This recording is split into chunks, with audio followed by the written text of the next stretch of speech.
Station Ghanpur వ్యవసాయ market committee అన్నం బ్రహ్మారెడ్డి మాట్లాడుతూ తమడపల్లి జి గ్రామ స్వతంత్ర సర్పంచ్ అభ్యర్థి అన్నెపు పద్మ ఉంగరం గుర్తుకు గ్రామ ప్రజలంతా ఓటు వేసి గెలిపిస్తే గ్రామంలో అవినీతి పాలన లేకుండా చేసి గ్రామాన్ని అభివృద్ధి చేసి గ్రామంలో ఉన్న అన్ని సమస్యలు పరిష్కరించి గ్రామాన్ని రాష్ట్రంలోనే ఆదర్శ గ్రామంగా తీర్చిదిద్దుతానని తెలిపారు. గ్రామ ప్రజలంతా ఉంగరం గుర్తుకు ఓటు వేసి గ్రామ అభివృద్ధికి సహకరించాలని ప్రజలకు పిలుపునిచ్చారు.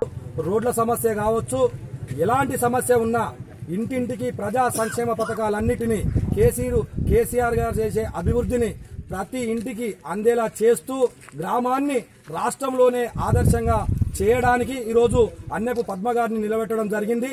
ప్రజలందరూ కూడా తప్పనిసరిగా మీ యొక్క ఓటును అన్నెపు పద్మ గారి ఉంగరం గుర్తుకు ఓటేసి గెలిపిస్తే గ్రామాన్ని రాష్ట్రంలోనే నెంబర్ 1 గ్రామంగా తీర్చిదిద్దడానికి నేను ప్రయత్నం చేస్తా. అశోక్ గారు కూడా ప్రయత్నం చేస్తారు.